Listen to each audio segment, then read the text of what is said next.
अस्सलाम वालेकुम प्यारे बच्चों। आज हमारी कहानी का मौजू है स्नो वाइट और 7 बोने। एक दफ़ा का जिक्र है कि एक बहुत बड़ा और शानदार महल था। उस महल में एक बहुत खूबसूरत महारानी और महाराजा रहते थे। उनकी एक प्यारी सी बेटी थी जिसका रंग बर्फ़ जैसा सफ़ेद था। आंखें सितारों की तरह चमकदार थीं। महारानी और राजा ने इसका नाम स्नो वाइट रखा। वक्त यूं ही गुजरता गया, मगर एक दिन महारानी बीमार हो गई और उसका इंतकाल हो गया। कुछ सालों बाद महाराजा ने दूसरी शादी कर ली। ये महारानी खूबसूरत थी, लेकिन उसका दिल बिल्कुल भी साफ नहीं था। वो स्नो वाइट को पसंद नहीं करती थी। इसके पास एक जादुई शीशा था। वो रोज़ाना शीशे से पूछती, शीशे मुझे ये बताओ, कौन है सबसे ज़्यादा खूबसूरत? शीशा कहता, आपसे ज़्यादा खूबसूरत कोई नहीं।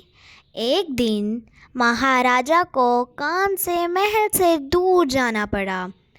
घमंडी महारानी बहुत खुश हुई। काफ़ी साल गुजर गए। स्नो वाइट बड़ी हो गई। वो बहुत खूबसूरत हो गई। महारानी ने दोबारा शीशे से पूछा, शीशे मुझे ये बताओ, कौन है सबसे ज़्यादा खूबसूरत? शीशे ने कहा, स्नो वाइट तुमसे ज़्यादा खूबसूरत है। महारानी को बहुत गुस्सा आया। उसने अपने सबसे खास सिपाही को बुलाया और उसे हुक्म दिया कि स्नो वाइट को जंगल में ले जाकर ख़त्म कर दो। महारानी ने स्नो वाइट को बुलाया और कहा कि मुझे लगता है तुम महल में बोर हो गई हो। जंगल में ताज़ा हवा ले आओ। मेरा सिपाही तुम्हारा खास ख्याल रखेगा।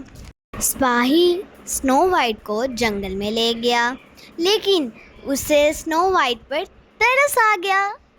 उसने स्नो वाइट को मारा ना और बताया कि महारानी ने तुम्हें मारने के लिए यहाँ भेजा है, लेकिन मैं तुम्हें नहीं मारूंगा। जंगल में स्नो वाइट को बहुत डर लगा। वो रोना शुरू हो गई। आखिरकार चलते चलते उसे एक छोटा सा घर नज़र आया। वो अंदर गई तो अंदर कोई भी नहीं था। घर बहुत गंदा था। स्नो वाइट ने घर साफ किया और खाना बनाया। थक कर वो सो गई। शोर से उठी तो सामने 7 बोने खड़े थे। स्नो वाइट ने अपना नाम बताया और पूरी कहानी सुनाई। बोने स्नो वाइट के दोस्त बन गए। एक दिन महारानी ने अपने जादुई शीशे से पूछा, शीशे बता, कौन है सबसे ज़्यादा खूबसूरत? शीशे ने कहा, स्नो वाइट अब भी तुमसे ज़्यादा खूबसूरत है। महारानी को बहुत गुस्सा आया कि स्नो वाइट ज़िंदा है। उसने सोचा कि मैं खुद स्नो वाइट को ख़त्म करूँगी।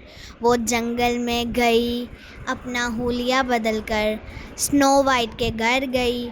उसने बूढ़ी औरत समझकर दरवाज़ा खोला। औरत ने पानी मांगा और स्नो वाइट को खाने के लिए सेब दिया। सेब खाते ही स्नो वाइट ने बेहोश हो गई। बूढ़ी औरत फ़ौरन से गायब हो गई।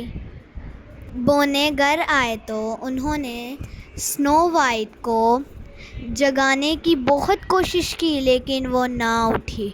आखिर एक शहज़ादा उधर आया। उसके आते ही स्नो वाइट ठीक हो गई। महाराजा को अपने बेटी के साथ हुए जुल्म का पता चला तो उसने जादुई शीशे को तोड़ दिया और पत्थर दिल महारानी को महल से निकाल दिया।